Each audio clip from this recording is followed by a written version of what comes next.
people. Yes.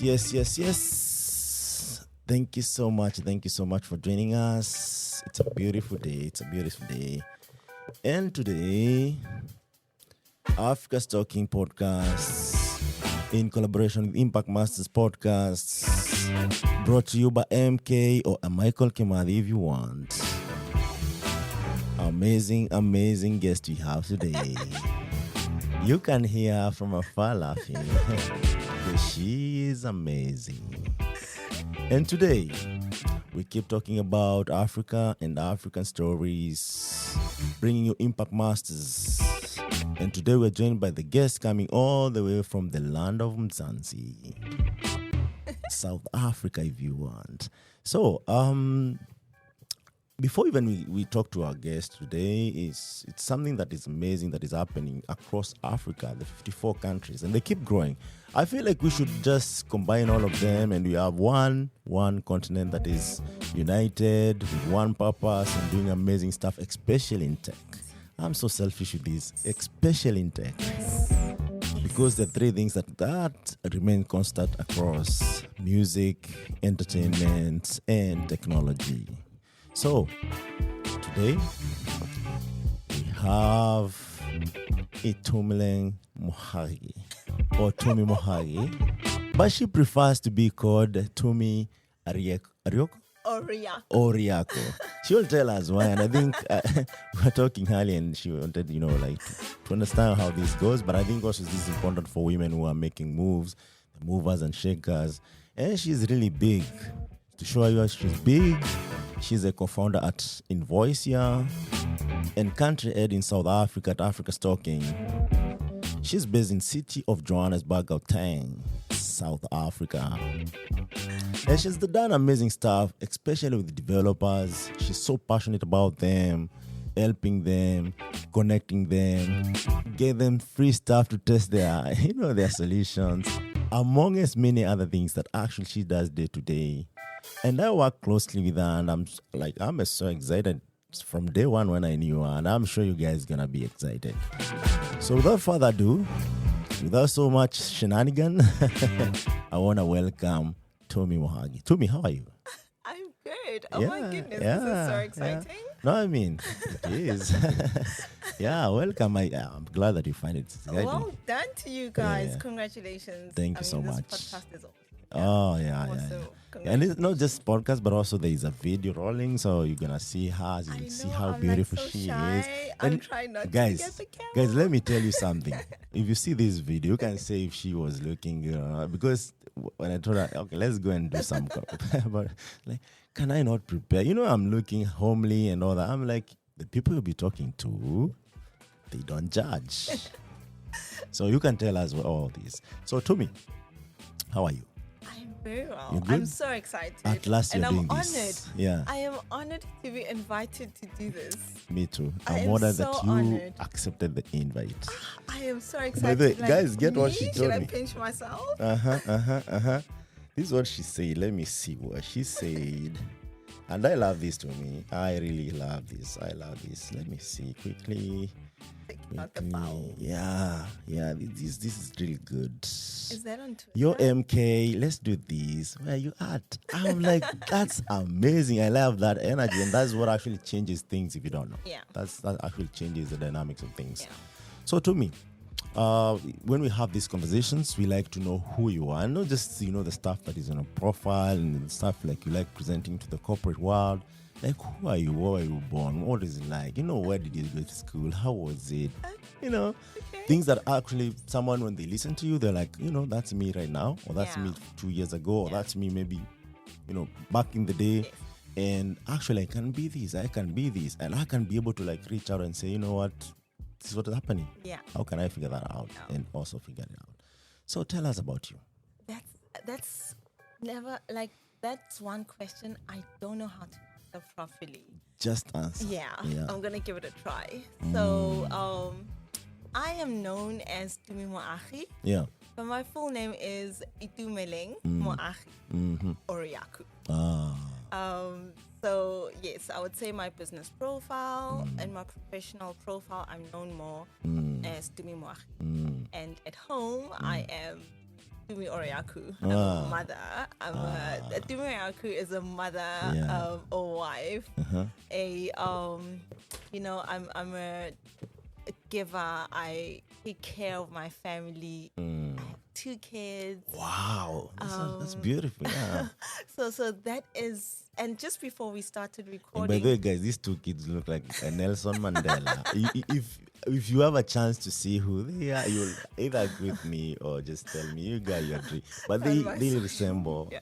I keep telling you, maybe You do. other more people. You should, and many other people, see? which is weird. I think my friends from West Africa and East Africa are like, oh, he's a low Mandela. I'm like, where? Yeah, they look like Nelson. This is something that actually I think shines that star that maybe they're gonna do great stuff. I really hope so. I really want the best for children. Yeah. So that's Tumi Oriaku. That's my personal profile. My professional profile. I am Itumeleng Moagi or Tumi Moagi. I'm an entrepreneur. I would like to believe that I'm a problem solver. I really believe in community, in handshakes, making things work, collaboration. So that is what I do professionally. I join the dots. I'm very big about partnerships, about cooperation, cooperation. And you're really good at things. You're so good. I really hope so. Yeah. There's no hope with this. You're good. You're already doing amazing stuff already. Okay, I can say that because I work closely with you. And what you have achieved so far, I can really say you are good. You are a definition of people who are supposed to be doing partnership because you do them happily, and also you make everyone feel taken care of. And even beyond that, you follow up, which most people after the partnership has happened, they don't follow up. But we'll get there. Yeah, so where were you born? Where did you school? I was born and bred in South Africa. Okay. In Gauteng, Soweto. Okay. Yeah. That is. Did you say Soweto? Yes. When I visit South Africa, Tumi, you better take me to Soweto so that I can see how it's a big culture. That's where the Amapiano came from, right? Yes, I think so. And I think the older John, what is the name? The one that those 3. I think there are 2 ladies and a guy. Is this music? I really I like. Okay, no problem. Music. But I don't have my facts when it comes to most music. of the genres actually they've been originated from that and then being evolved. And now they are big in the world. But that's because I love music. So yeah. I hear the pro. I always struggle when people ask me about Amapiano, and I'm like, I don't. You don't love music? I don't know why. I'm not a music person. I don't know why. Never even listen to any music. I do listen to music, but I'm if a Taylor Swift kind of girl. Oh. Okay. So that is. Africans, we need to convert one of us. But I like funny. For the culture. I like East African music. The popular Kenyan band. Sauti Sol. Okay. Sauti Sol. Oh my goodness. Give me What's up, Sauti Sol. Anytime. The vibe. Yes. Mm-hmm. That was that's also how my husband won my heart in a way. Okay. For another day. Oriaku, we see you. Okay. Yeah. But so born and bred in Soweto. Mm-hmm. That was after the whole apartheid. I was born during apartheid, but I would say I don't think I don't think I've experienced it as much as how my parents experienced it because I was young. I was still small. So raised in Soweto, I grew up where I was raised with my mom and dad, of course, by my mom and dad, but I lived with my grandma. Oh. Right? That was when we were small. So my mom and dad lived at my grandma's place. Okay. It's like one of those community. My grandma is a nurturer, so she was a nurturer. May her beautiful soul continue to rest in peace. So we lived there until I was around 9, 10, I think so. And then, but I do have memories of daycare. You know, my grandma would fetch me, or our neighbor would fetch me.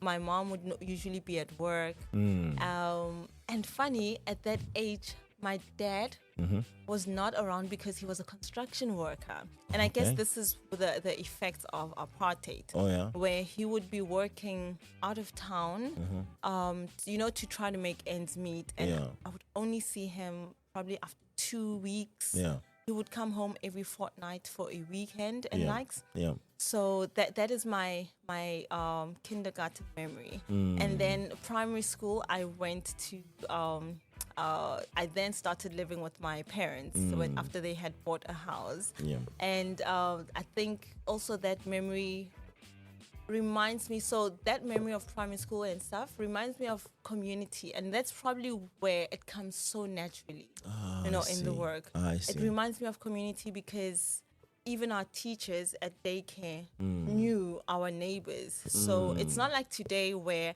it is quite strict. And more business. It can only be your mom or dad, or, you know, you need to actually sign a paper to say who can come fetch your child at school. Then they knew our community members, and there was a good relationship with them. Yeah.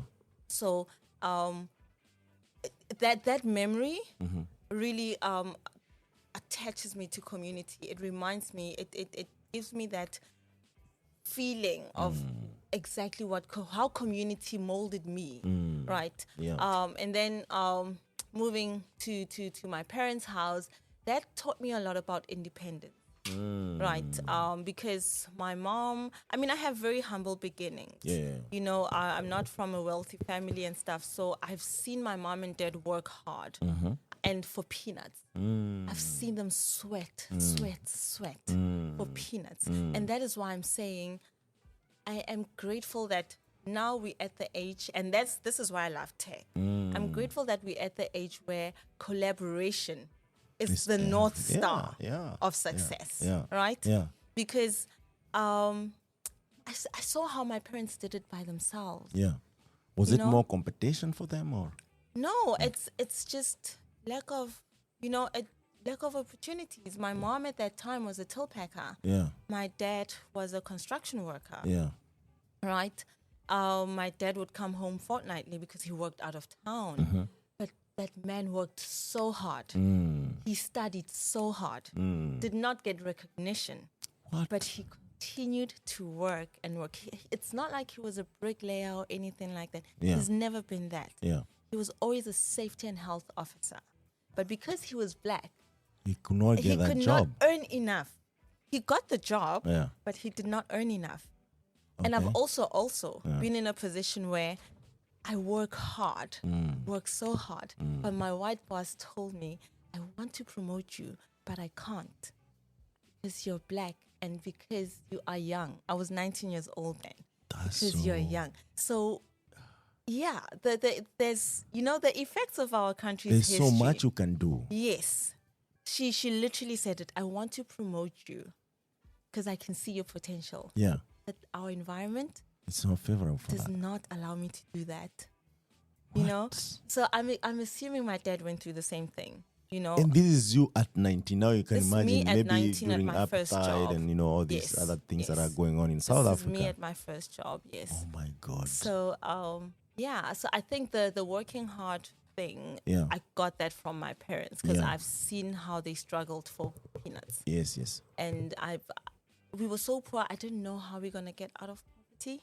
It was, you know, when you're in a situation and you have no exposure. You don't see tomorrow. You don't see tomorrow. You're like, if I live today and I'm alive tomorrow, I'm going to fight again. I've been in that situation. I'll tell my story, but I know how that feels like. Yes. It's really hard. And now you have children. Yes. Who you don't know what's going to happen to them in case they pass the exams. And with them, I want my children to know that they need to fight themselves out of any situation. Yeah. Right? Yeah. Yes, right now things are cushioned. It's nice, you know, because they're young. Yeah, yeah. But even as young as they are, they need to know how to fight themselves out of a situation because we're not going to be there forever. Yeah. Right? Yeah. they need to know how to be creative. One thing about poverty, you will be creative. Yeah, and innovative at the same time. You will be innovative. Yeah. Because you don't have any other choice. You do not have any other choice. And you have no one sometime to fight for you Yes. at the position of influence. Yes. Uh-huh. And I'm mentioning poverty because that was my struggle. Yeah. Right? And I'm sure people have other struggles, outside of poverty. True. But I'm just mentioning what I had to deal with. Yeah. So yeah, that is where I just want to explain the kind of person I am, how I, Please, by so all that means. Community was like, what I think, when I'm thinking about where my love for community started, it's definitely from getting the love from the people around me and having that security, knowing that I'm at daycare, my mom's at work, someone's going to come for me. Yeah. Someone's definitely going to come for me. Yeah. And when I was in primary school to high school, I had to witness hard work through my parents. Yeah. So when my parents couldn't, so the high school I went to, it was one of those, one of those ghetto high schools where, gosh. Wait a minute, to me. Yeah. So primary, you were in kindergarten. So primary school, how was it? Primary school, it was also in one of those, it was better than what we got from Soweto. Yeah. It was a bit of an upgrade. So it was outside Soweto. It was outside of Soweto. Yeah. But it was also in a rough area. Yeah. But it was an upgrade from Okay, I see. I see. So I needed to go to an English speaking school. So that's where my parents took. What language did these people maybe who went to primary school in Soweto spoke? In Soweto, we spoke Setswana. So they would teach in your home language depending on which school you went to. So even English actually was translated to Tswana. Yeah, so you get books in Setswana. Your math, you started in, you study it in Setswana. Biology, whatever it is that you're studying, you do it in Setswana. So hard to understand. Yeah. Because I'm sure even there are different dialects, maybe there are different accents. And sometimes translation is not the perfect one. Perhaps, but I was too young to even really know that. Yeah. Because I think I did primary school in Soweto for a year. Yeah. And then I went to another school. And that was a very good school, but they had some administration issues, so I only went there for 6 months. That was grade 2. Yeah. And then in June, I was then moved to another school to grade 3. Yeah. So I did 2 grades in 1 year. Wow, that's amazing. Yeah. In that year, it was the same year I had to learn English. I remember my first day at the Bupilo. That was the first English school I went to. I got into class and I went there during the year. So I think I started around March, something like that. So I got there and the teacher's like, close the door. You know what that means? So I look around. She's like, close the door. I don't know what it means. So I pick up a piece of cloth and I give it to her. She's like, oh my goodness, close the door. That was embarrassing for me. Wow. That was so embarrassing for me. And the kids are laughing at me. Because they think this is another... Yes, like, who's this? They call them in Nigeria Mumu. Yes. Mumu, Mumu that does now to speak English, right? And I don't know why that memory stuck with me, but it always did. It always did. Promised yourself, I promised myself that, get it. I promised myself that, you know what, and probably that was where my need to learn started. Yeah. So I picked up English, and so research says that if you teach a child in their mother tongue, it's easier for them to pick up to learn English. Other than the other way around. True. And I believe so because during that period, I picked up with English. I learned. And when I went to the second school in that same year, I actually got an A for an English assignment in that class. Yeah. So, and to me, that was a very proud moment because I had just gotten there and I had to write a speech about my favorite animal. And I wrote about how I love tigers. And I got an A. And my teacher was so impressed. But to me, you're also smart. So, it might, and that's why I say how people speak doesn't define how smart they are. You cannot just hear someone speak and you say, you know what? You're not, because accents in English, we have a way and I don't know if this applies. I don't think from from my experience in other African countries, nobody really cares how you speak your English. Yeah. They care about the message. But in South Africa, it's how you speak. we have, we the have class. this, class, you know, classism. If you speak well, you fit in a lot of stuff, you know. And if you don't speak so well, we laugh at you. Like, haha, did you hear how we pronounce this word? And that's also what I grew up with in primary school. Yeah. If we had foreign teachers, it's like, oh, did you hear how he pronounces this word and how he pronounces this? What? Yeah. So you focus so much on things that really don't matter. Yes. And I went to a school where the accent is different. It's very sharp. So people, they don't talk like this. They used to talk really hard. What does that mean? Their pronunciations was deep. So we call them colored schools. So those are a mixed race. Okay. You know, when people that are mixed race, so perhaps black parents or white parents with Indian, just the mixed race descendants, yes. Yeah. So that's the kind of school we went to. So, and because of that, laughing at people that can't speak English, I had to learn. I had to teach myself how to learn how to speak proper without pronouncing my T's like a t. You know, like I don't talk like this. You know, I talk like this. Oh, I see. I did not go to like a school where there's all whites and stuff. No, you know. But you had to learn. You had to learn how to speak and because I had insecurities about my poverty, I did not want to be outcast. Oh, I see. Like, Tumi, you can't be poor and not speak well and not study. You Choose cannot your be struggles. choose your struggles. Yeah. You know. Yeah. And I remember in primary, I never used to study much, you know?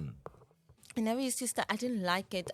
I don't know how I used to embrace education, but I did not like it. It was only when I got to high school that I had to remember, I had to now. And because you're young, you're in primary, things are easy. Yeah.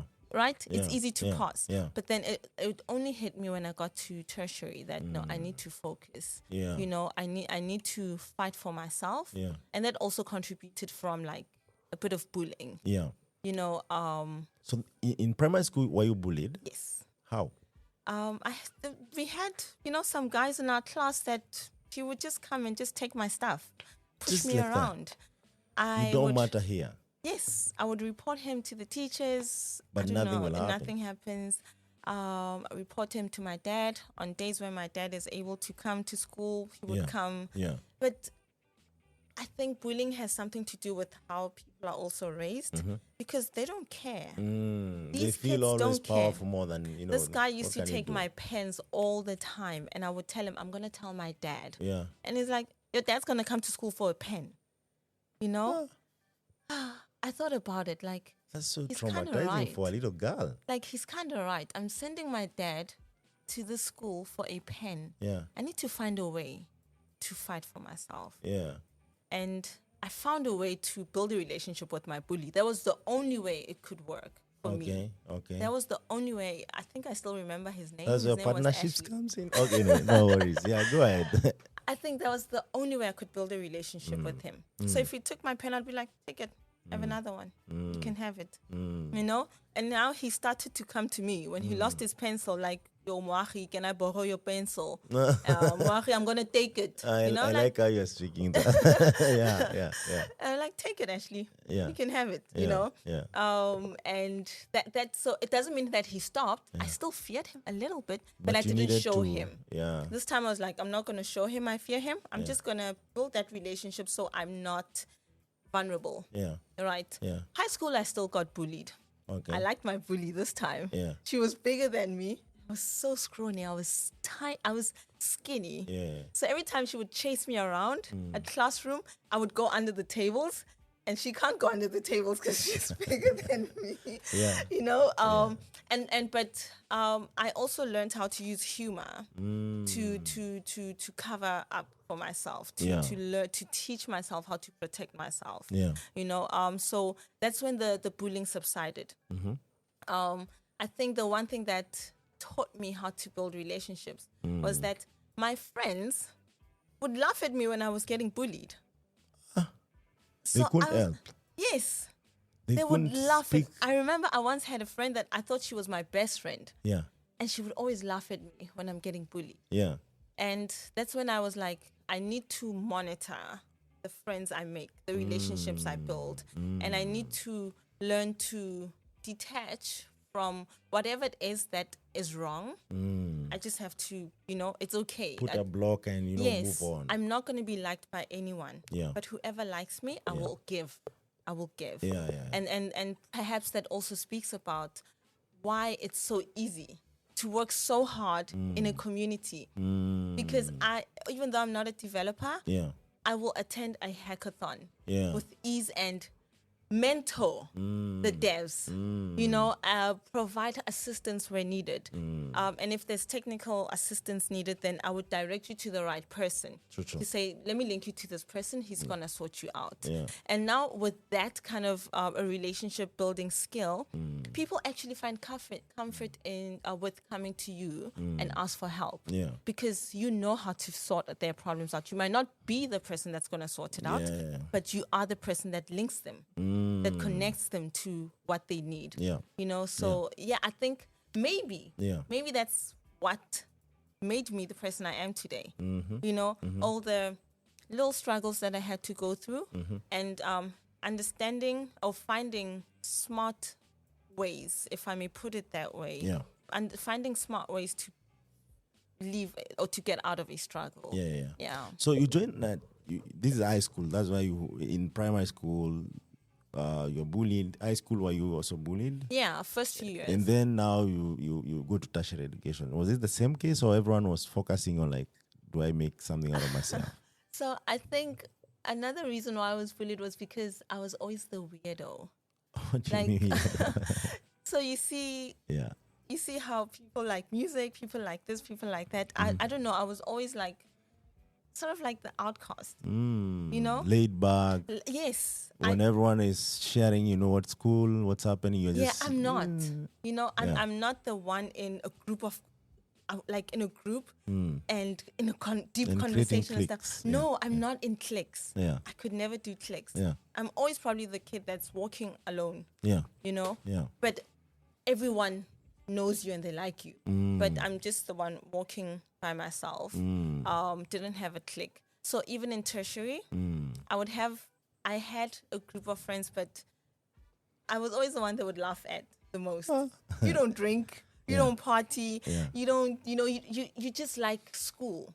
So in tertiary, I went to a private tech college. So and when I went there, I studied IT programming, right? And I remember with the first year you do A+ and N+ and programming, and of course marketing and all of those like business and stuff. And for your second year, you have to choose between networking and programming. So in my class, and we only had one tech class. Yes, I don't know why. What do you mean one tech class? Like we were just 20 of us. And that's it? Yes, the rest went to tourism, business, and marketing. I see, Yeah. So all 20 of us in one class, and out of the 20, I was the only programming student. Who chose, I was the only one that chose programming. Yeah. Everyone else went to networking. Yeah. Everyone just preferred N+. Yeah. And I cried. Why? Because our dean then was like, we're going to have to move you to a different branch where at least there are more there's people. more programming students. Yeah. And I was like, but I want to stay here. I want because I was at the no, I wouldn't say the coolest, but the more what do you call it? The upper class branch. Oh, that there are some affluent people. Yes, there are yes. People also are more friendly. Yes, more friendly. Yeah. Less. It was not as crowded as the other branch. And given your background to adopting to these people who see you differently, you didn't want that experience. Yes, also. yes. I was so afraid of that exposure. If I'm going to go to another school where there's masses, people are going to think I'm a weirdo and stuff like that. I cried. I asked him. He was like, if we keep you, you're going to have to get 100% in everything. That's going because that's that's going to we're going to have to uphold the grade And right now you have no one to reach out to. Nobody in my class wants to do. But do you think that decision was more selfish? Like, you're investing all the resources to each one kid. Why can't we combine these and, I guess from the school side, it was going to be a waste of resources, right? That's how I feel, because at the end of the day, it doesn't make sense. You're investing so much into just one person, where that person can use the resources of another branch. So had to get over it, right? Tried it out, and then the next year, or my second year, I went to the bigger branch, right? And funny enough, the people there were very welcoming, very accommodative, very different cultures. I think I made more friends there than I had at the more.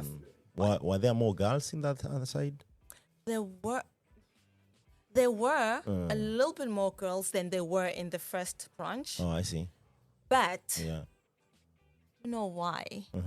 The girls that we had in the second school didn't want to work as hard. The guys were more focused. The girls didn't. I think because of that time, because that was around 2007. Oh yeah. There was not enough exposure into tech. Yeah, true. So some of them were trying it out, and they couldn't understand why. We couldn't understand. And I mean, I think also the teaching style. Because we got there and I was still confused. I was like, I don't understand programming. I don't understand it. So there was also a problem with the teaching. I think so. Yeah. I feel like if because the exposure I got at the other branch was different. Yeah. That's what made me love languages, And then the second branch I got, it was like, here's your textbook, you guys go learn and stuff, And so you're the same as the same experience you had, but now it's, with more people having the same because now you're going to learn for yourself the same way we would have done. Exactly, yes. Exactly. I felt like I could have just done that. Harry could have given me the chance at Randburg. Yeah. But I then just, teamed up with people that know what programming is. And mostly it was majority guys. I think the girls there was only 3 of us that were really passionate in class about programming. Yeah. 3 girls. Yeah. And the rest were like the guys that were working hard. Yeah. I remember once we were writing an exam, and I think it was project logic and design. We used to call it PLAD. And this girl, again, bullying. This girl sitting next to me, and I'm writing. Just as I'm about to get done, she grabs my paper and gives me hers. I'm so shocked. What just happened? Like, she just swapped our papers. I'm like, what just happened? That means you have to start all over again. Yeah. She's like, shh. I'm like, what? And this person hardly attends class. Hardly. If she does come to class, it's a Friday. What does she do the other day? Then she I don't know, she copies or something, she writes, and then she brings it back. Luckily, she brought it back. Oh, okay. Right? But just as they were collecting. And I was like, what? Like, why were you done when she grabbed? Yes. Okay. I was done. And I wasn't aware that she's looking at me. Because I'm just busy writing. And then just as I'm done, the last, she grabs it. So I'm in shock and I'm panicking because had our lecturer seen that, he was going to think it was an arrangement. Yeah. Right? And I was going to fail. Yeah. I was probably just going to be cancelled on that class or that exam. Yeah. So I'm shocked and I'm panicking and I'm looking around. I'm like, why? Why is this happening to me? What is it about me that people see that you can take advantage of? What is it about me that makes me look like so easy to the easy target? Yes. When she gave it back, I was just relieved. I immediately gave my paper away. I didn't even, after you write an exam, after you're done, you want to double check your answers. I did not even do that. So she put you in a disadvantage? Yes. She put you in a risk? I was like, why? And also she made you ask yourself a lot of questions. Yes, at that point. What's happening? But did you pass the exam though? Yeah, I did. I loved PLAD. Okay. Project logic and design. I've always liked it. Nice. So maybe that's why I also like project management and stuff. And then we had system analysis and design. We used to call it SAD. That is like, oof. You would understand system analysis and design. That's sad. Like, that is like all the, your planning all the SQL stuff and whatnot, and relationships and stuff like that. So yeah, but I mean, those were the kind of subjects I enjoyed when we got to tertiary. Yeah. And that was something that made me fall in love with tech, because I've never had exposure to these things. Yeah. In high school, when you go to computer class, it was just an Excel sheet that was already opened for you. Yeah. And you know, that's where you would learn to type. So in tertiary, that's when I got my first computer, because of the projects we got. You so know? that you can explore other things that exist so in a computer. that's how I got into tech. That's what made me excited. Yeah. You know, we were still burning discs. Music onto a disc. And they're called diskettes. Yes. You guys use diskettes, right? Or you just use the CDs? Before we had that diskettes, what do you call it? Yes, we had diskettes, right? And then we had CDs afterwards. And then DVDs, and now flash disks. Yes, and now we're moving to cloud. So now it's cloud. It's our process. It's like I don't even have a flash drive. You know, someone who will cloud. listen to these 50 years to come, they'll be like, now, what are they talking about? Cloud? What is I a know CD? cloud. You know? No, you're talking about CD and diskettes and DVDs. Yeah. Cloud, Yeah. maybe it will be something. It will be something different. But that's how tech moves. Yes, And I it think evolves from so the years you've said, it's not more than 10 years ago. Yes, Yeah. yes, it is. Yeah. And it actually does feel like it's old. No, It does it's like 10, feel 12 like it's years, old. 13 years. People use diskettes. Yes. Which could not carry Floppy 1 disks. MB. That's what we used to call it. Yeah, floppy disks. Floppy disks. Yes. I don't know where I That's how got old I diskettes. am. Oh my Where did I god. get the word diskette? Yeah, floppy disk. That's yeah. how old I am. yeah. Oh my goodness. No, come on, guys. It's like 12 years ago. That's what people used. Yeah. Yeah. So that's where my tertiary journey started. Wait a minute. 3 MB of space. Imagine. 3 MB. You would save your Word document in there, and then you have another floppy disk Yeah. for your Excel, and then your PowerPoint, Yeah. and your Access file, and your it was Word, Excel, PowerPoint, Access. That's where like you know all the relationship You tables can't and linking save it a photo to. in that. No, you couldn't. No photos, no Yeah, music. yeah. Just it has to be a very short, document that doesn't have too many pictures. Yeah. And now we have micro SDs, which are 1 terabyte. Seriously. Yeah. Yes. And the one that we're using here to record is like 128 GB. Are you Just a serious? small piece of, that's how tech Piece of plastic, moves. yeah? Yes. It moves so fast that sometime if you're not catching up, you'll just be, redundant. Yes. Yeah. Yeah. So go on. Sorry, I had to mention that so no. that people get the context of what actually It- happens. I like that. Yeah. So people really understand, like and I'm sure, I mean, this has been brought up in some of the, courses and stuff that, hey, this is where we started. Yeah. But They the call reality it of Turing. I think Turing something, whereby the technology changes after every 18 months. Yes. And it doesn't just change or improve, in small margin. It changes altogether. Drastically. Everything that you think you knew, you need to relearn or maybe Yes. upgrade your knowledge about it. That's the thing about tech. Yeah. You cannot use 2 years ago's knowledge today. It does not work. Even 6 months ago, it does not work. Yeah. So I think that is something I've always liked about technology. I wanted an industry where I need to constantly learn. I really need to constantly be learning something new. Yeah. And always be because you have felt like an outcast for so many years. In tech, you find your people. We are all weirdos in our own right, and it's fun. And it's like being in the creative industry. Yeah. Creatives are weirdos that have accepted themselves and they like themselves. And they see things differently. And they see things differently and they embrace it. Yeah. So that's also tech. Yeah. I feel like people in tech don't have to explain themselves. Yeah. Unlike if I'm going to be in business, there's a structure and a way to look and feel and do things, Yeah. But in tech, it's you. You are enough and you come as you are as long as you have a drive for knowledge. Yeah. So that was tertiary. And then after tertiary, I really thought I was going to get a job in IT.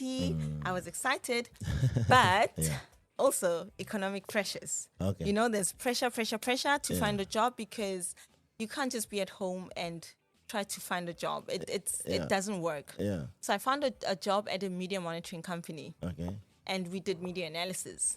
So anything that's on the news, the radio, TV, newspapers, magazines, Did we you guys captured. listen to the TV's radio Yes. the whole day? Yes. Writing Even notes?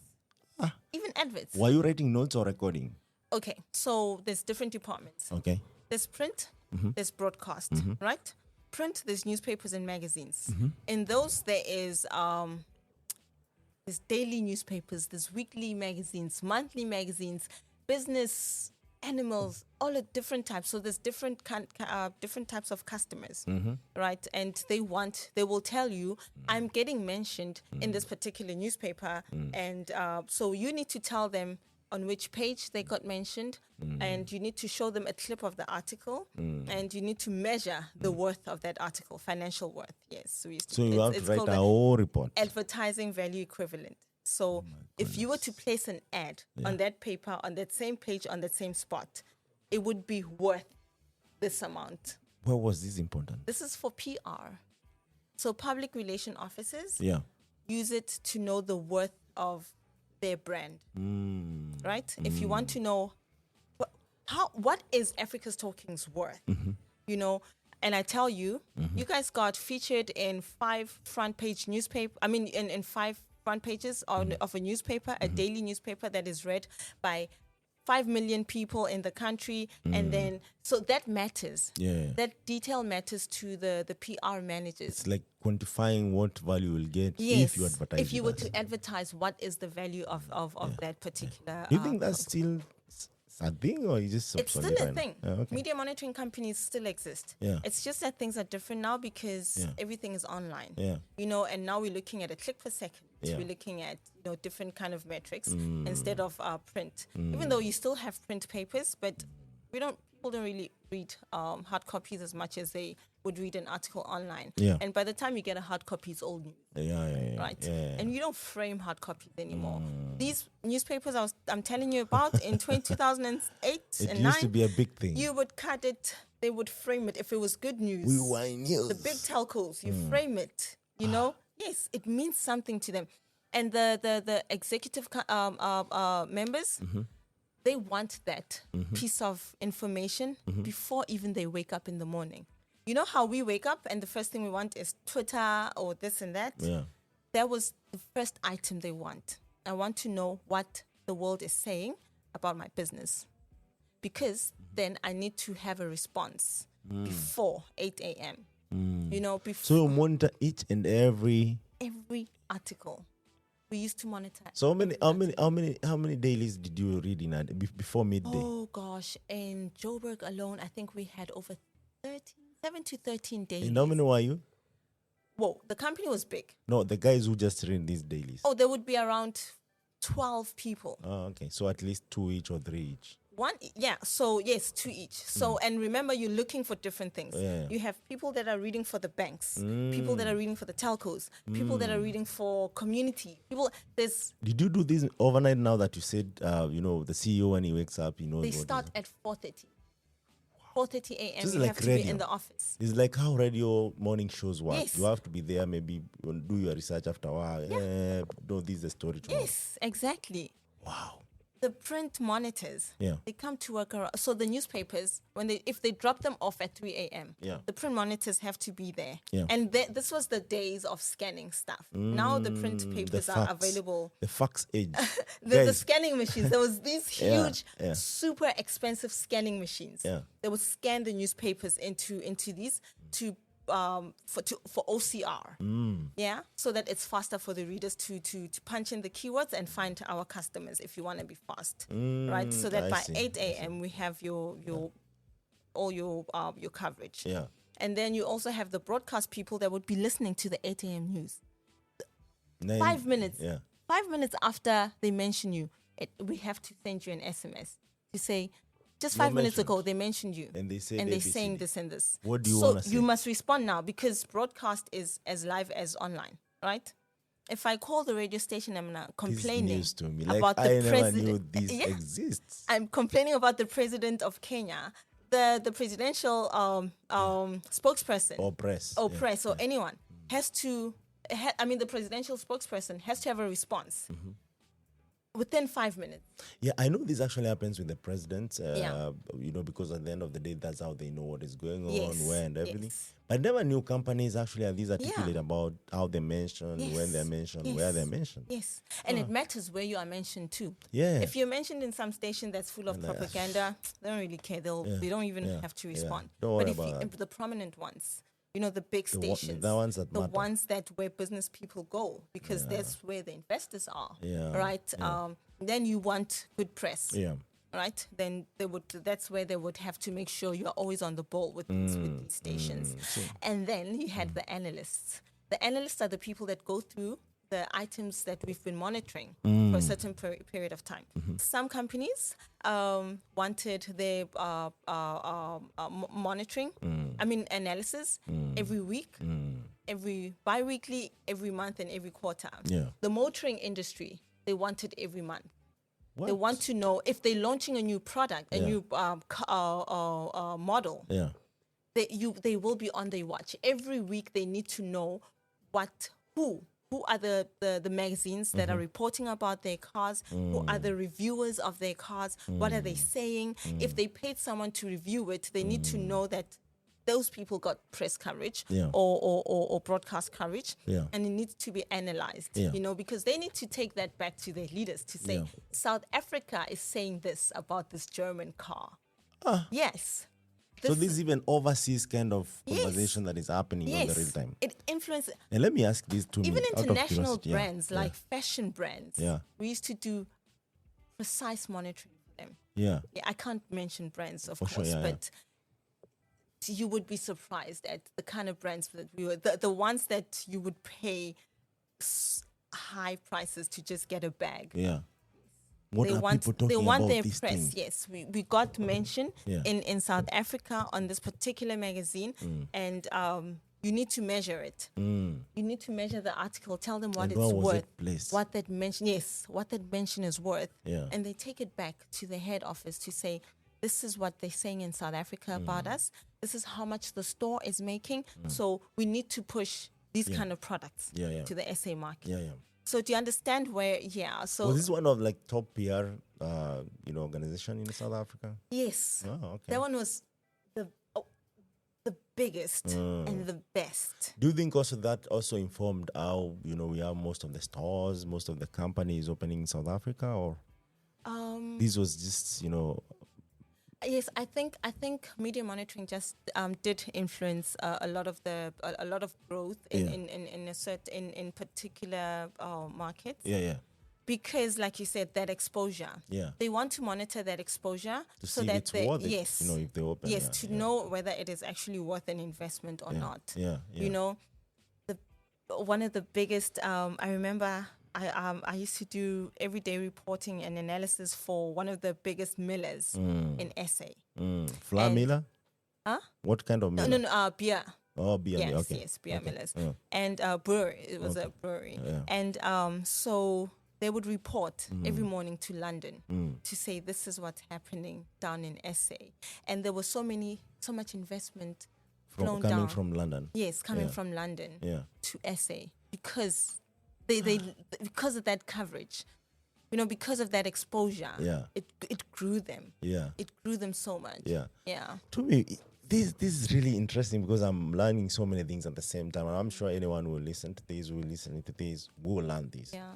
And this tells me a couple of things. Number one is that you cannot take things just for granted. You need, analysis. You need research. You need to put people every single day worried about what is happening on the ground, how your decisions are informed, and all these things. But nevertheless, it also gave you a lesson that you have done all these computing stuff, you have done programming, but now you are here analyzing data, writing reports, working under pressure, because I don't think if you guys, like even from 4:30, you have pressure to deliver at 7 when these people wake up. What did you learn out of all this? You need to be very precise. Customers And don't intentional. think. You need to be intentional. Yeah. And very precise. Customers don't. So when a customer complains, you need to understand. You need to understand their complaint. Yeah.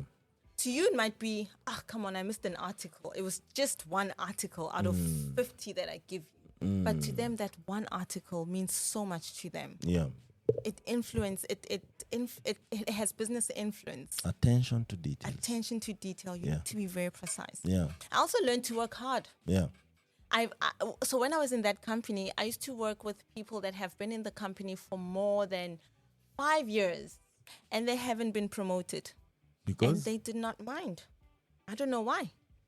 Or they just accepted their fate and said, you know what? Yeah, I have a place to live. I don't know, that. because when I got there, so the first thing, I got there as an admin person. Okay. And I told myself, I'm not going to be admin forever. now. Yeah. And I went to my supervisor and I told them, I'm going to work hard to prove to you that I'm capable. Yeah, more than admin. Yes, but I'm more than admin. Yeah. She told me that you are the reason I'm able to take leave. I can now The day she promoted you? No, that was not a promotion. Oh, okay, I see. Yeah. So it was, I was doing her job, but I did not have the title. And even the pay. and even the pay. But I will tell you how I sneaked into the system and got the pay I wanted. Yeah. So she was a very nice boss. And I could understand the dynamics that they had. And that it was not in her control. Yes, she was white. She was Afrikaner. Yeah. But she did not have control. She everywhere where she could place me to be seen, she would do it. Yeah. But she had no control of how leadership made up their mind. Yeah. You know, she would mention me in meetings. She would mention me in places that were speaking about growth. Yeah. But she had no influence over, what management does about that. Yeah. So the best we can do is, I'm just going to do your job when you're not here. So we can prove that the work can get done. Yeah. I ended up being the supervisor of around 20 more or 40 people. So I was a supervisor of 2 departments. And these are people older than me. There are More people that are experience. 60-year-olds that have been in the industry for like 5 years. And I've only been there for a year. But I was able to know more than they did. And this was because I had a thirst for technology. The curiosity. The curiosity. Why this is happening. Yes, how can we do things faster? How can we move more, how can we be more swift, in our processes? How can we be more efficient without draining ourselves? How do we create a culture where people are able to express themselves?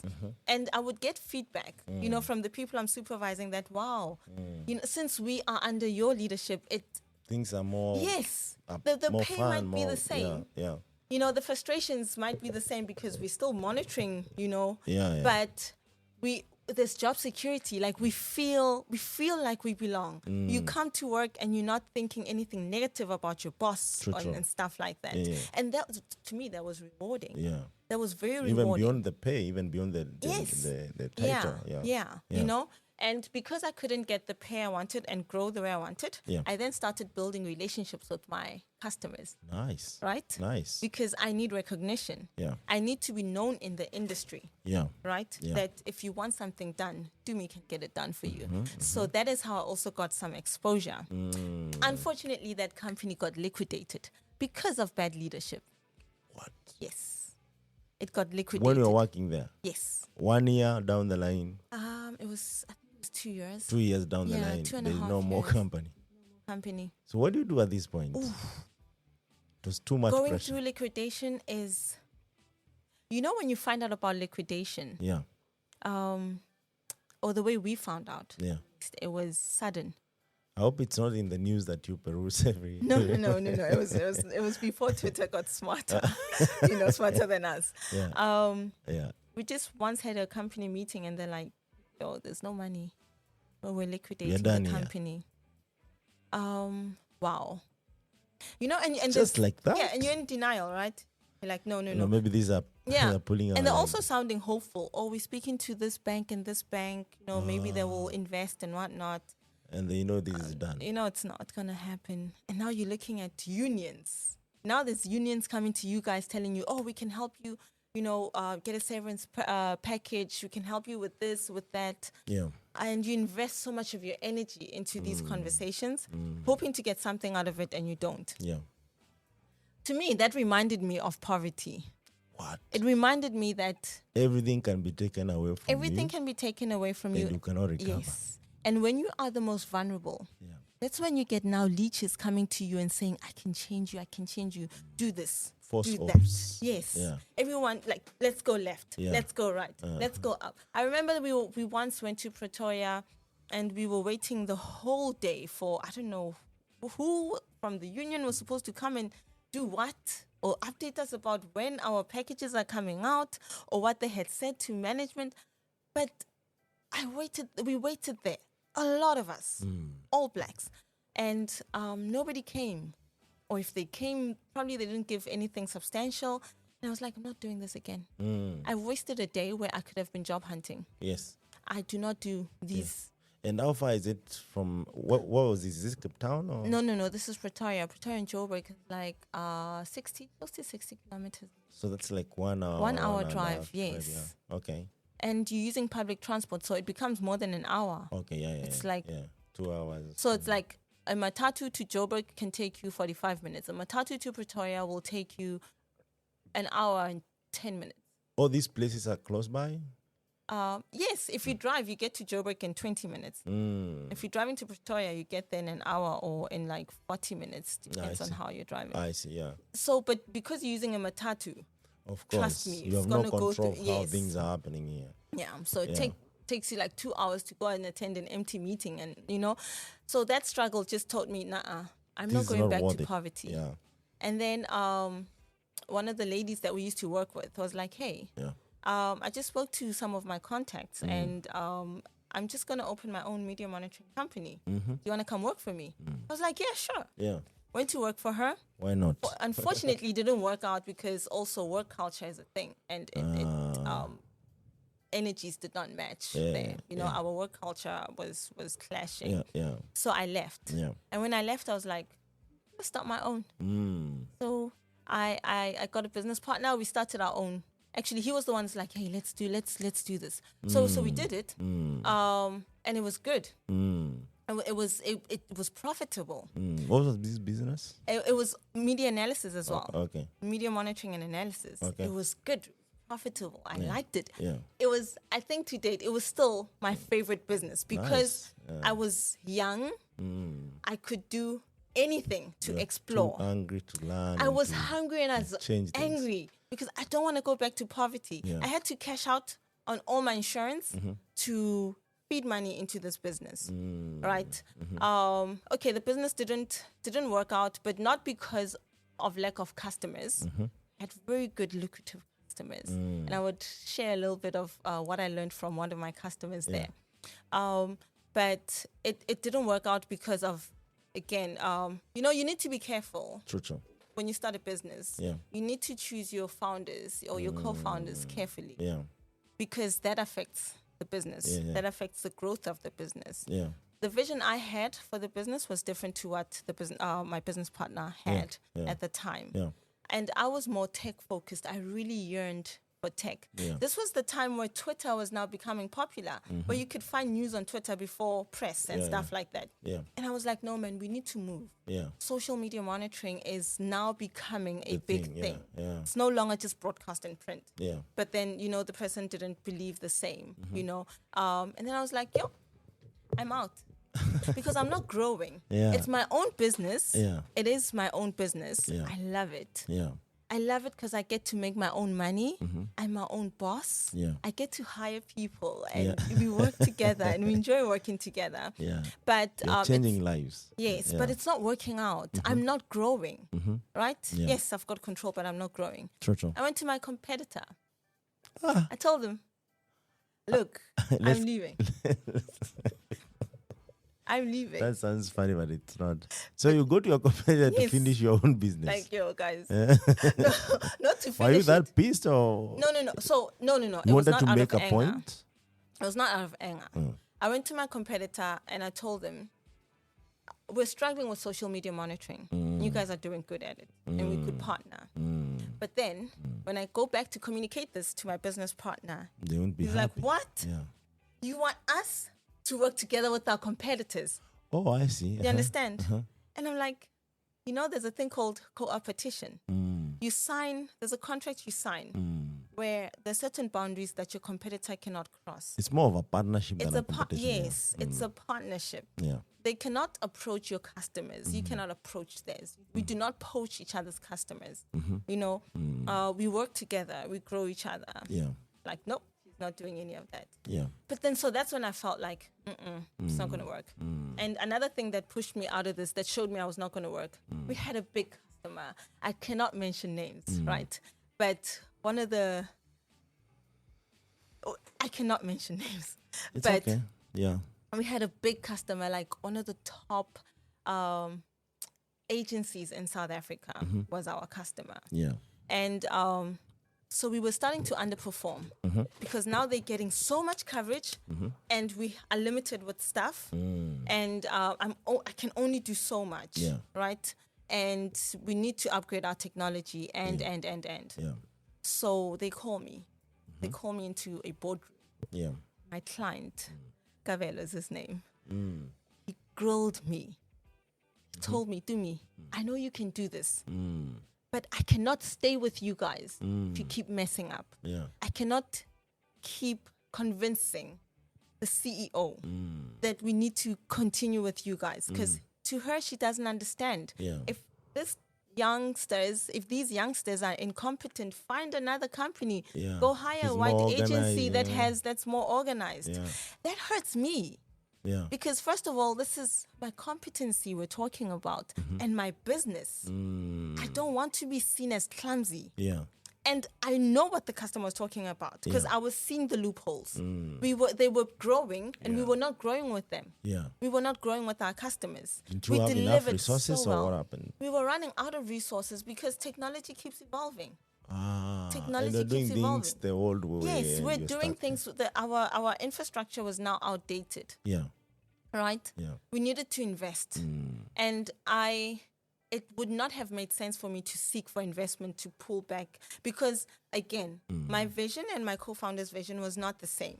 Yeah. You get it? Yeah. So we would be investing into a mess. Yeah. Right? Yeah. And now because there's money involved, everyone's going to have their own desires for what they want for the business. And if there's no alignment, that's a clash. It's not going to work. Yeah.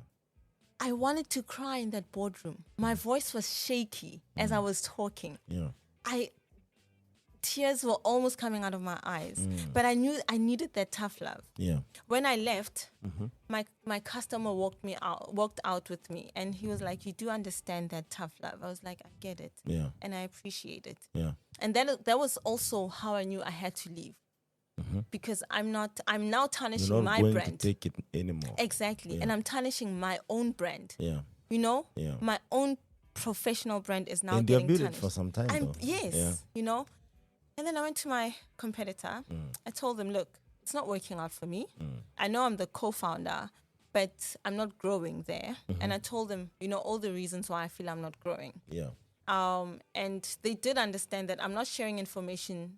It was not malicious. It was really just I was sharing what I am going through, sharing my vulnerabilities, to show them that I am honest. I'm honest and I want to come work with you guys. Yeah. There's so much I'm going to learn through you guys because you are at a level that I want my company to reach.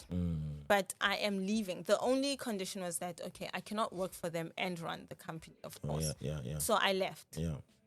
I left and, What was the name of the company? It was Media Savvy. Okay. Yeah, it was Media Savvy. Yeah. And I started working for my competitor. Awesome. It was awesome. They were more accommodating, more supportive. It was welcoming new ideas. And that is where I also understood partnerships and co-opetition. Yeah. Understood that my competitor is not my enemy. My competitor is my partner. Yeah. And if I build a good relationship with you, we are growing together. Yeah. It would come to a point where even when we were applying for tenders, we speak to our partners. Okay, you apply for broadcast and this. I'm going to apply for online. If I get it, if you get it, you'll get online from me. If you don't, if you get the if you get, your contract, you'll get this from me. Yeah. We both gain. And you win, yeah. We win. Yeah. Seriously. So that's what I learned. And I didn't last. I told them, though, when I joined them, that I'm only joining you guys to learn. So I'm going to last for a year. I cannot make it more than a year. Yeah. And they were okay with that? understood. Okay. They thought I was lying. So that you Like- love it, and go Yeah, on, they thought it was. No, you're gonna stay long. You're definitely gonna stay longer. But I only lasted for a year, and then I applied for a tech program, MEST, in Ghana, and I got through. And then I moved to Ghana because then there was, and I told them I've got a thirst for tech. I've got this curiosity for technology. Which year was this? This was 2007. Okay. I've got a thirst for technology. 2017. No, 2017. Yeah, and I'm going to move to Ghana. I've got a scholarship, and I'm going to go there and advance my knowledge about technology and business. Yeah. And hopefully I come back and I'm able to start my own company again. Yeah. Then I went to MEST. After a year, that's when we co-founded Invoice. And so what we do at Invoice, we provide access to working capital. So customers, let's say you're my customer, and you pay me after 30 days after I've delivered a service.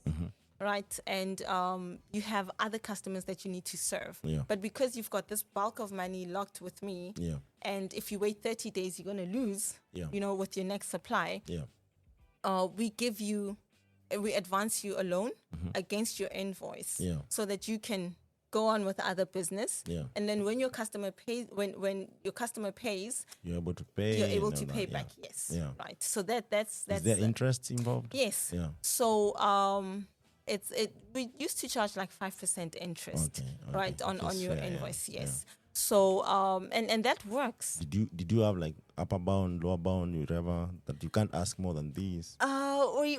When we started, we didn't, and that created a problem. Yeah, of course. Once a business comes and they get $10,000, and now because they're growing, the one thing I loved. Right, about Invoice was that our customers were growing so fast. But then there was a problem as well. Yeah, because you don't have like unlimited liquidity. resources. Yeah. Liquidity. Yeah. And what we do, we outsourced funds from our investors for us to be able to lend to those SMEs. And so now a business would come for $2,000, $3, and then $5. And then because they keep growing, 10, 20, look, we can't give you more. We also are out of resources. Yeah. And another thing, credit is a very sensitive topic in Ghana. Yeah. It's not as well structured. Oh, this is only happening in Ghana. Yeah, Invoice is based in Ghana. Okay. So, and then we had to change the narrative a bit because now we needed to de-risk this wonderful solution. Yeah. As much as we're saving, we saved a lot of businesses, especially through COVID. Yeah. Through COVID, we helped businesses predict what was coming. Yeah. And we were able to find unique ways to give out loans. We also tried giving out loans to your mom and pop shops. Yeah. Because they had more demand during COVID than the bigger stores. Yeah. And unfortunately, finance comes with education. Yeah. Right, and the smaller, the smaller stores, sometimes they don't want to give the money back. True. They have all the excuses that you can look for to pay back. Yes. Yeah. So that trial didn't go so well. Yeah. But with the bigger companies, we were able to get a chunk of our cash back. Okay. But then we knew that this was a risk. Okay. The money I lose means that I'm losing an investor, right? Because now the investor confidence is also dropping. Yeah. And now we're partnering with banks. Okay. We give the technology to the banks. Okay. Yeah, we currently... So you don't deal with the customers directly? We don't want to deal with the customers directly anymore. Okay. So how we work is now either we find a financier that takes all the risk and funnels their money through Invoice. Okay. So it would be the financial institution that will be lending using our platform, and then we just do the monitoring and the analysis for them. Yeah. You know, the loan generation and stuff of the overall process. Yeah. And when did Yeah. you figure out, this is not working, as much as good, well intended, you're making losses, the investors are leaving. Yeah, it was when we picked up that it's too risky. It's too risky, and again, it comes with growth. Yeah. And which year was this, in the business? 2020. So that was like 3 years down the 3 years, line. yes. Okay. In 20. Yeah. So Invoice is still running. Yeah. By the way. But you're pivoting how you are carrying out So business, now we're pivoting, and because it's now more tech, I don't need to be on the ground anymore in Ghana. Yeah, I don't need to be. Our clients are more B2B, and COVID exposed that we can actually hold a meeting remotely, close a deal remotely. If I have to fly down to go sign a contract, that's what I did last year. Yeah. Went to fly down to sign a contract, I'll do that. Yeah. But then otherwise, everything is done remotely. Yeah. Right. Now we're engaging with banks, we're engaging with the regulators and such. And now that's another challenge. Yeah. Some countries' regulators are stricter than others. Some are not so structured. It comes with entrepreneurship. Oh gosh, the stress, So for me, it felt like I needed to find myself again. As much as like Invoicer works, it was Invoicer is my favorite problem to solve. Yeah. Anything that promises survival for businesses, right? There are so many businesses that we saved, especially through COVID, and that means so much to me. Yeah. That means so much to me because during COVID, people lost their partners, lost their incomes, and they had to start shops. They had to open up shops. Yeah. The industries, those industries that you thought were lucrative, like our biggest customer before COVID was the tourism industry. And that was that from whatever to zero. To zero, absolute zero. And our biggest customer became mining. There was a point where gold and oil, were and this is in Ghana or in South Africa or all in over Africa? Ghana. Yeah, okay. In Ghana. This was all in Ghana. Yeah. And so during the COVID period, I was like, okay, first of all, we need to de-risk the business. Yeah. And if we're going to go completely into software, it gives me more time on my hands. Now the most of the work goes to the devs. The partnerships and stuff I could do remotely. Yeah. But I also felt overwhelmed because imagine 3 years of running a business, right? And haven't really taken a break, haven't really taken entrepreneurship is hard. Yes. Yeah. It is hard. It's hard work. Yes. Sometimes people work without pay. You're putting your best foot forward. Yes. You make sure everyone else is paid. Trust me. And you don't get paid. I was surviving. Yeah. And I will expose myself. Yeah. I was surviving on $500 a month. Yeah. And I have a kid. Oh, in South but this Africa. time you had a child already. Yes. Okay. I have So when I went to Ghana, I already had my child. Oh, okay. Right. And he was 3 when I left. Oh, I see. And when I came back, he was 7. Yeah. So I have all that long? Yes. Who stayed with your boy? My parents. I had to because you see, as much as I loved working at my competitor, right? I was not earning enough to build the kind of future I wanted for my son. Yeah. So, and for the only way for me to get that is to really get into tech. Yeah. And I got that opportunity through MEST. Yeah. So you had to make that hard decision. It was a very difficult one. Yeah. Even at MEST, they asked me, are you ready to part with your 3-year-old? Yeah. And I told them I don't have a choice. Yeah. If you know my history, you would know I don't have a choice. Yeah. Yeah. And I mean, to go. You're going hard. You're putting your best foot forward, which actually I'm sure for ladies, who really get into the business, they need to understand it's not easy. It's not. Neither is it easy to work for someone. Emotionally. So there's nothing easy. Emotionally. Yeah. Mentally. Yeah. Physically. Yeah. It is not easy. Yeah. Now, at what point now do you just say you're living in Ghana, this can be done remotely, now I'm going back to South Africa? What is that you had in mind by the time you're going to South Africa? So so with me, I felt a bit oppressed by by the environment, right? The fact that we were not growing enough, or we were not given a chance to grow in Ghana. We were not getting the opportunities we could have gotten if we were running in a different market. True.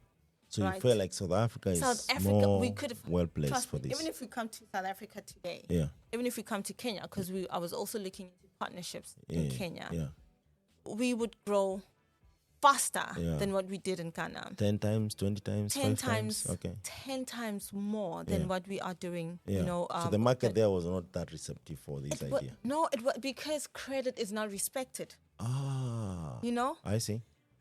One of our biggest customers, and that we had loaned close to like $30,000, they delayed with payment. And what they said to us was, but why are you guys pressuring us? I'll pay you. And I'm like, you do know we have investors that are waiting for their returns and their principals. Yeah. It's like, yeah, but I use the money for something else. I'll pay you guys. So that to me, yes. So that was why it was so important to de-risk. Yeah. You know, it's important to de-risk your business. Lending is, trust me, there's a reason why the banks, and I'm saying this with caution and all due respect. There's a reason why the banks are so cautious with lending to the unbanked and stuff. If they don't have data about you, it's hard to trace you when things are tough. Oh yeah. Do you understand? Because people like the attitude that you come to me when you ask for money it's not the same one you pay me. It's different when it's time for you to pay me. Now I'm the one begging you. Masa, please, I beg, pay me. Are you saying that Africans need to change the way maybe they treat credit? Yes. They should look at it as an investment. And actually you can take the money, put it into good use, and also pay it and grow. Because if you, and I've seen even banks, I know big like Fortune 500 companies that have been built with on credit. Yes. Right? Yes. So it's doable. People build wealth on credit. Do you think we need more education on those lines? We do. So, okay. Maybe we should do a session around that. So, but not right now, of course.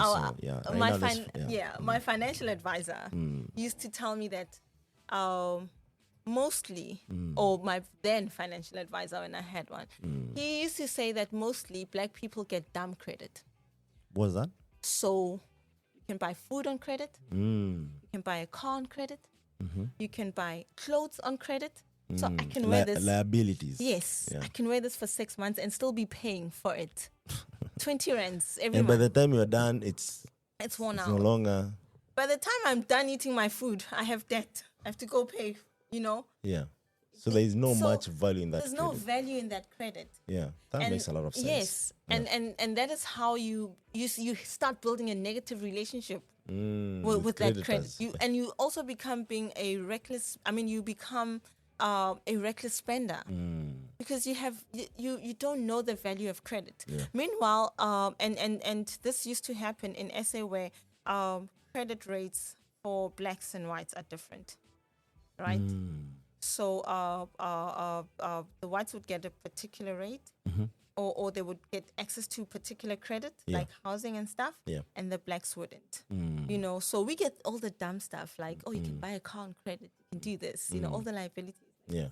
And when it comes to property, there's so much you have to do for you to prove that you can afford, you're worthy, that you're able to pay back, that you are trustworthy. And it's not the same, you know, for the other race. So those are the things that, you know, the regulators and them are trying to fight. Yeah. But actually, this even needs to be approached in a way, like, also there is injustice if you think about it. But as much as that is there, because, you know, right now, whatever, you know, strategies that you put in, they need to be smarter than what actually has been set for you. Because it's all a setup, if you think about it. So maybe there needs to be more open education. Like, look, you can start from here, and that's the way you'll be able to say, you know what, look, this is injustice, and you can be able to address it. Yes. So, so you just decide this one. Yeah, it's too much. So not that it's too much, but I'm not growing in this market. So for me, I felt stagnant. Like I was telling you, my income was $500. Yeah. My child is growing. Yeah. He was now moving from kindergarten to primary school. Yeah. Right? Yeah. He needs uniforms. He needs a proper education. And he's getting older. I cannot be stuck in a market that does not want to grow with me. Yeah. Right? Yeah. So the best thing for me is to just go home. Yeah. I'm going to go home. I'm going to start afresh. Right? I've built a rapport now. Yeah. I've built a portfolio for myself. And I'm sure I can get something good when I get home. Right? Because now I needed to work in reverse. Yeah. The same selfishness that I took when I was leaving South Africa to go to Ghana, when I left my family and my son, my parents and my son with my parents to go to Ghana, I had to do the same thing. Now I'm leaving the investment I thought I made. And it hurt. Yeah. It hurt because I left my son. Yeah. No, I left my son. I told him I'm going to build a better future for us. So for me to make the decision to leave my day-to-day running of Invoice here and come back to South Africa, it felt like I had failed. And we need to communicate this as co-founders and as entrepreneurs in Africa. Yeah. That we are afraid of failing from our businesses because of people will think I'm a failure. Yeah. But I had to do the reverse and be selfish and be like, whatever dream I had here, I tried. Yeah. I tried to build it. Yeah. And it did not come out as well as I thought it would. Yeah. Now I have to go home and apologize to my son for not bringing the future I thought we would have. Mommy is not coming back as the CEO or so the deep. the whatever C-suite of this successful company that we wanted to raise funding and, become big and take over Africa. Yeah. I can't achieve that. Yeah. I have to go home and I have to apologize to my son for 'Cause that's not the doing reality. it. Yeah, I left you for 4 years and I did not make it. What? Right? Yeah. But I was not giving up. Yeah. I knew that my apology has to come with a backup plan. Yes, yes. And a friend of mine saw a post, Africa's Talking, hiring for a country manager in South Africa. And he was like, this description is you. This is so you. Yeah. And I applied. Yeah. And went through a series of interviews. And because of the time difference, I'd be taking my interviews at 4 a.m. in Ghana. What? 4 a.m., 5 But a.m. you said I'm not in South Africa, but I'm planning to go back. Yes, there. Yeah. I told them and I made it very clear and transparent that I am a co-founder, but I'm not doing day-to-day running of Invoice here anymore. Yeah. So my energy will be now focused on, building this new league of my career now. Yeah. I'm no longer a co-founder and the chief operations officer. I'm now coming as an employee. Yeah. And they, we had to talk. Yeah. The people that were hiring me at the time, we had to talk. Are you ready for this? Yeah. Because now you're going to be an employee. Yeah. And the one thing I like about the Africa's Talking culture is, in a way, nobody tells you what to do. True. Right. You are still allowed to be in your own playground. Yeah. And do stuff, to some maximum capacity. As long as resources are available, you are able to push through. Yeah. And because of the culture at AT, it was the break I needed, the mental break I needed. Yeah. From the pressure, the hustle, the tension of being an entrepreneur. Yeah. Because being an entrepreneur is glamorous on the outside, dark on the inside. There's so much that weighs on you. Yeah. You know that $500 I used to earn? It paid for my child's school fees and his clothes and feeding back home. My feeding in Ghana. You have to hustle. Rental in Ghana. Yeah. That's only $500. Yeah. Do you get it? It's not enough. Some days, so you have to find you don't other even ways have food over the weekend. Some days we'd attend hackathons. Just to eat. For 3 meals. What? Nobody knows this. And these are co-founders. We are co-founders. Yeah. Do you understand? Show nobody some knows love to this. these guys. And nobody knew this. Yeah. And maybe it was not even the same situation with my co-founders, but I know that we had a community where, you know your people, like, yo, there's a free event, there's food. Is there food? Yes, let's go. Yeah. We're going to eat, and stuff, and we get free T-shirts. Yeah. So I ended up wearing free T-shirts most So of the you time. need the clothes. Yeah, I didn't need to shop because I'm in a tech environment, right? We're all wearing. So you are saying this swag goes a long way to Oh build my the goodness. ecosystem, right? Guys, Yeah. in the ecosystem, swag matters. Repeat Swag that. matters. Swag is important. Swag is what made me look like girl is not suffering. Yeah. Because I'm like, I'm wearing a full loop t-shirt. I'm wearing Yeah, this hackathons t-shirt, this and this, yeah. And people recognize you also for that. Like it's like the brand association. People recognize you. People see that, okay, you're doing this, you're doing that, and they want to know what you guys are doing. Yeah, true. What does this mean for you to be at this event? And you're networking. Yeah. You're building relationships. Yeah. So anyway, got the job at 80 and, I love what I do. I really love building, you are cutthroat. You are the killer at what you do. MK, you really are good at Thank you community so much, building. Tim. You're so kind. But this is what I want to ask. You'll get there. You'll get there how good I am. That's a story for another day. But anyway, so there's something that is fascinating that is happening in South Africa, even after interacting with you, and I'm really impressed. Like, there are a couple of black developers. Yes. Like, people are intentional. Like, we want to build this. Yeah. There are people like Startup Nation. There Snake are Nation, mixtures yeah. of the day. People who are intentionally building this Yes. ecosystem from scratch. Yeah. What do you think we can be done to make sure that this is propelled to the right levels, whereby it's, if Amazon is hiring, they compete equally. If we are building startup, we build scalable startups, and because I feel like as much as there's all these tech giants and everything that is happening, we need African solutions Yes. that are solving African problems, like what you guys try to do. Amazon, Google, Facebook. Yeah. Now they have to downsize, Yes. because they've overhired.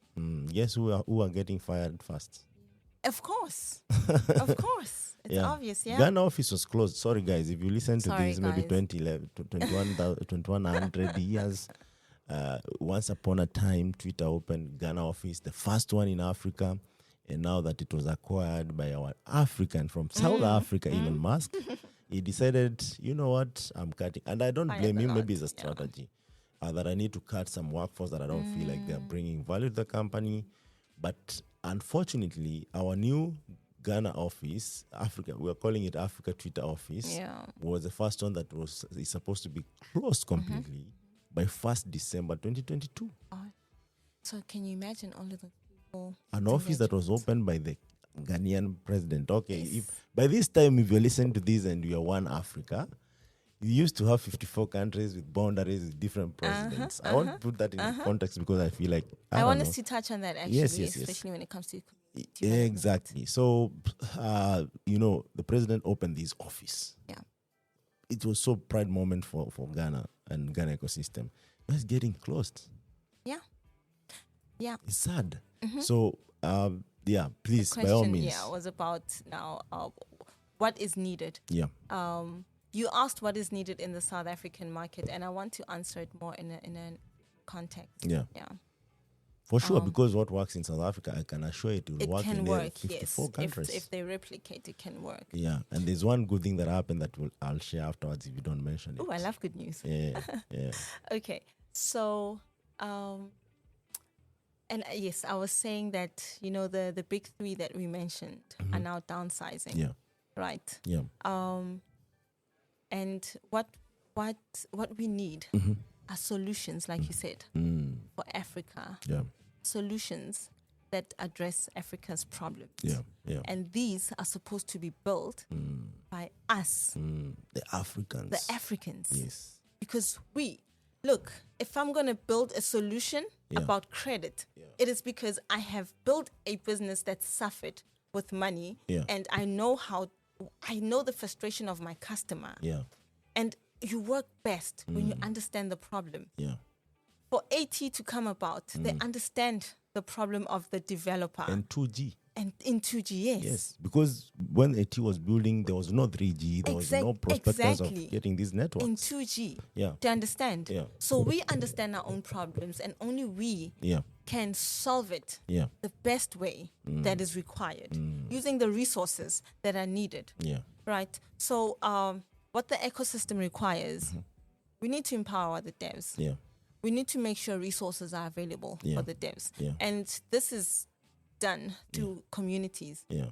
Right? Yeah. We don't have, us as community managers, we don't have the answers. Yeah. Do you understand? Yeah, I get it. We do not have everything in a gift pack. Yeah. Right? Yeah. But if we build a community, then we're building a network. These are smart people. Yes. If you need this resource, speak to this person. If you need this finance, here's a link to whatever investor or an NGO or whatever that's, helping you raise a grant or something. Yeah. Because developers are part of this, they're part of a startup's ecosystem. They're the people that build a solution, right? And for a solution to come to market, it needs marketers. Yeah. It needs business developers. Yeah. So that means you need a technical head. You need a business thinker. You need someone that's good with marketing. Yeah. You need different resources for you to be able to get your technology out there. Yeah. I cannot just bring a developer and say, give me a kick-ass solution. And then if we don't roll it out properly in the market, if it doesn't scale, it's dying. It's dead. Yeah. Yeah. Yeah. Exactly. So it's an ecosystem. That is what developers need. That is what we need. Yeah. And that is why it might not work for your Amazons and stuff, because they have everything. Yeah. They have money. Yeah. They have talent. Yeah. But they don't have the African blood. Yeah. Do you know what I mean? For sure. They do not have the African thirst. And also they don't understand what our problems are. Yeah. Yes. Yeah. So and if you're gonna, yes, it's obviously awesome to be hired by, the and by all means, FANG. get hired. I have my own, reserved opinion about that for whatever reason. Yeah. So any opportunity that you take, I'm not saying don't work for anyone. No, please, by all means, if you're work for qualified, some, do so. Yes. There's no one who just lands in isolation. It's a global economy anyway. So even if, they ship you wherever they will ship you to work, please, by all means, just know those skills are needed at the end of the day. And if you feel, by the way, like settling there, please don't feel guilty. Do not. By all there means, should be no guilt. Everyone has to win I and think make your own personal decision. yeah. But what you're saying is Africa will still exist. There's 1 billion people. They're underserved in different levels. Yes. And that's a market that is ready for you. Exactly. Yeah. And that is why when we host hackathons, that is why when we're looking at partners, we're looking at your Amazons. They have the money, they have the resources, we have the talents. Yes. Do you get it? Yes. We know the problems. And that is why that partnership is required. For sure. Do you understand? Yeah. So what South Africa needs is to build an ecosystem. Because no man is a silo. No man is an island. And it should not be that way. Yeah. And that is why I like tech. We are a community.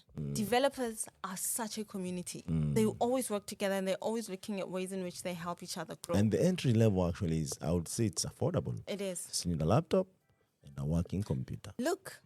A working internet. When things are tough, Yeah. if things are really tough, people even code on their phone. Absolutely. They will tell you, I learned how to code. I used my phone. Yeah. You know? Yeah. Look, like we need resources where we take away such stuff, where we're able to give people phones. Yeah. I mean, laptops. Yeah. To be able to learn how to code. Yeah. To expose them to business incubators, Yeah. so that beyond just typing, Yeah. you actually have a project that you're working on and that can go to market. And that is why 100%. and again, I'm not trying to sell AT here, but that is that is why we're building this community, right? Yeah. Because we want to have a full circle where when a developer comes in, they're like, guys, I don't know how to code, but I have interest. Yeah. Just come to our hackathons. Yeah. When you find a laptop, if we're not at a stage where we're able to provide it for you, then you make means. Yeah. You get a laptop. You learn. Yeah. You build a product. We give you resources, we now have a startup pack, right? So we Yeah. give you resources at affordable and next to nothing. Yeah. And That you're can able get to you reach a started. market. Yeah, Yes. yeah. You're able to test and reach a market. Yeah. And if you're ready to scale, Yeah. you're ready to be serving the rest of Africa. For sure. Yeah. And now, Mm. as to what Africa needs, borderless. It doesn't make sense, Yeah. right? It might not make sense to many, Yeah. but we need borderless. It doesn't make sense. It It doesn't. does It not doesn't make matter how you sense. look at it. Yes. From the up there, down here, from the waters, it doesn't make sense. And this is the good news that I think we're heading to the right place, but you're taking some time. I think, when this, African Union meets, Yeah. I feel like one of the things that they can do, maybe even if they want to spend a week there to deliberate and come with one solution, that remove border. Yeah. We don't care if, maybe the poor nations comes to the rich nation. It's workforce. At the end of the day, of course, someone will lose a little bit until someone gets to where they are. But over time, we'll drive all together at once. Yeah. And what South Africa did, because for a Kenyan to go to South Africa, you needed to take, I don't know, the visa used to take 2 weeks. Sometimes you're denied and all Yeah. that. And these two presidents sat and said, you know what? Most of the, planes flying to Kenya, they're more South Africans. Because for Kenya, actually, any person from, I think, 54 countries, if I'm not wrong, maybe you can check that later, they can just come in and get, worst case scenario, get visa on arrival. On arrival, Which actually yes. makes it Yes. more closer than Yes. any other country. I don't see why a country in Africa require another African citizen, whichever country they come from, a visa. Yeah. For what reason? I I also don't know. don't see it. It's not like the biggest revenue generator. It doesn't even make sense. I'm not sure is it because our countries are not ready for migration, but Yeah. it's natural. Yeah, Migration is a natural thing. absolutely. So are we still holding on to visas because we're not ready for migration? I'm really not sure, but Yeah. it's time for us to open up. Yeah. We've also just rolled out the Africa Free Trade Agreement, that requires openness. Absolutely. That requires openness. Yeah.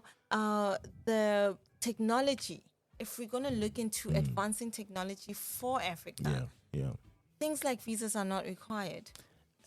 And That's why now I they're don't know looking if at it's- e-visas. Yeah. I don't know if it's you I Time for shared that this out. with, but I think in 50, 70 years, if you're still requiring people to get visa to come to your country, it doesn't matter if it's Africa or otherwise. No. It's something someone would be asking them, is it really worth it? Exactly. It- I'd rather go to a different country. Yeah. Yeah, but Africans, please, African president, you have this on your court, and also Africans, because now, like East African, you don't need a visa to go anywhere in, I don't know, 5 countries or so.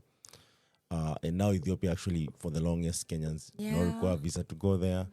But there are some countries you arrive, and they make the process as complex as someone who required a visa. So I'm like, you guys choose your struggles. Like, do you want people to get visa or not? Yeah. If you choose not to get visa, treat them like these country citizens. Because at the end of the day, mostly, and I'll speak to myself, most people who come to your country, they're bringing opportunity. Number one, if I'm in your country, I'll spend money.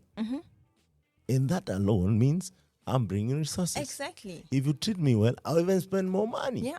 So let's think about it. And maybe there are more complex things that meet the high, but I'm sure there's nothing that cannot be dealt with. It has been done before. There are countries that had boundaries or still have boundaries, but they have a way of like recognizing that these people come from the same continent, and it works for them. Why are we so adamant about boundaries? I'm just exactly. That's why I'm asking. Yeah. Are we not ready for migration? Yeah. Why are we not? Yeah. Because migration is natural. Yeah. It's something that's been happening for generations. Yeah. You know? And then one who is doubting this, let me give them a perspective. Guys, internet does not have boundaries. Exactly. And that's what has changed the world. Yes. If you want to change the world, be like internet. Exactly. Tumi Moagi, what's your parting shot? I would say, this is interesting. Build communities. Yeah. Yeah. Build relationships around what you want to achieve. Because no man is an island. For sure. And let's not pressure ourselves with unnecessary competition. We're not going to get far if we continue to compete. Yeah. Mrs. Oriaku, can I call you that? Yes. Mrs. My husband Oriaku, will thank be you so happy. much for gracing our show. And we'll keep, this is just a start. Okay. You know we are coming to South Africa. Of course. I'm God excited. willing, I'm you know. excited. And there's more we need to do because I feel like we should be telling our own stories. Yeah.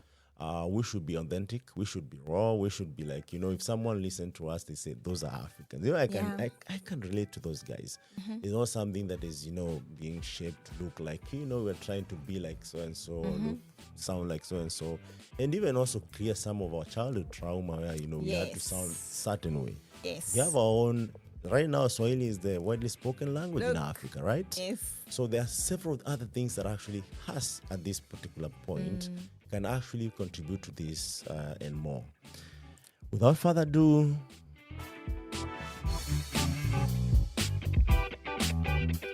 it's been awesome.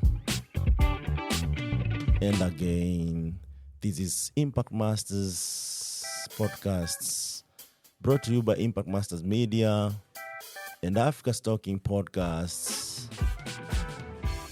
And our awesome guests has been Tumi Moagi, or if you want, Mrs. Oriaku. One lady in your lifetime you need to meet, for sure. And we keep telling our African stories each and every day. Thank you so much for joining us. Until next time, see you.